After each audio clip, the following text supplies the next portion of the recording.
Yeah, in the earlier video, I was giving a brief towards what kind of a governance structure an Islamic society traditionally has.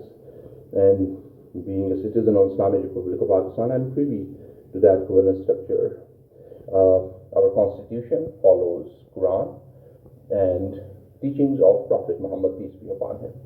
And absolutely, there is a lot of guide towards finding a governance structure that is just, that confirms the welfare of the common Pakistani, and that governance structure takes guide from the rules of Khulafa Rashidin, the four holy caliphates, Hazrat Abu Bakr Siddiq, Hazrat Umar Razi Allah, Hazrat Usman Razi Allah, and Hazrat Ali Razi Allah.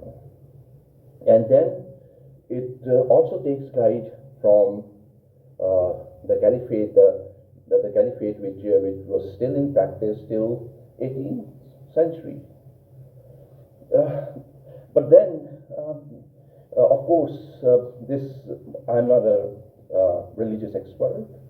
I'm an economist, and I try to understand human behavior in a Pakistani economy. And with reference to my analysis, that social culture in Pakistan needs to be valued, and of course, it is highly motivated from Islamic values. One has to have a basic understanding of Islam, and especially the teachings of our holy prophet, the last prophet of Allah, Prophet Muhammad, peace be upon him.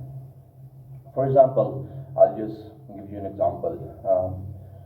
What represents the role of women in Islam, in early Islam?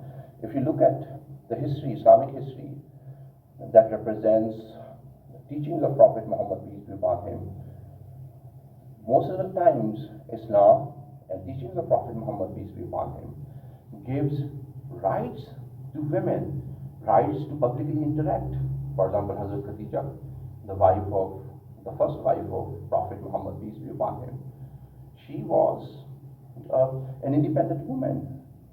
And definitely there is, the place of daughters, especially Prophet Muhammad, peace be upon him, has a daughter named Hazrat Fatima alayhi salam. And it seems to be that whatever practices which considered to be,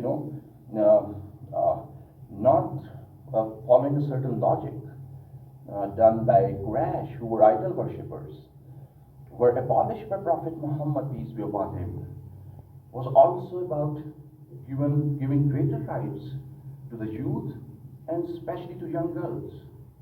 And absolutely in that context, one should not confuse my references in economics to get motivated or to get solutions from cultural practices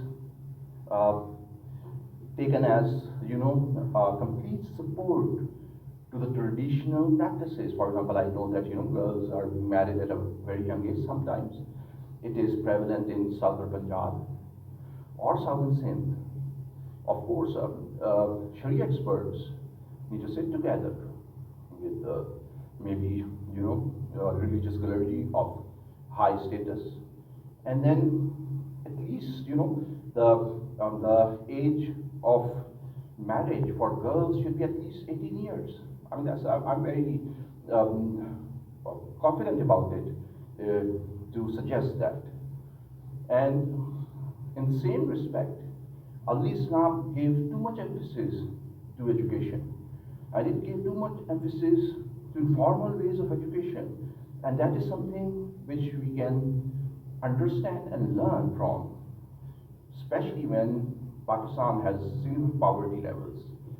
So in rural areas or urban peripheries where there is rampant poverty and impoverishment, one should focus and develop informal means to education, and religious madrasas should as well adopt secular modes of education. For example, the students should be taught mathematics, students should be taught science, they can be taught English, but absolutely, I mean, Arabic, most of the religious madrasas teach Arabic, and which is very good.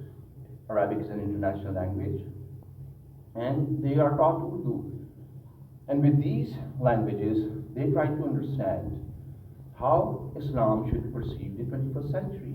So of course, science and understanding science is something which is also very important and would improve the quality of understanding of modern world. And that understanding would do a lot of good work if this understanding would be facilitated among the religious clergy or among the Sharia experts. And there would be a dialogue between the modern world and the religious world. So there are so many examples one can think about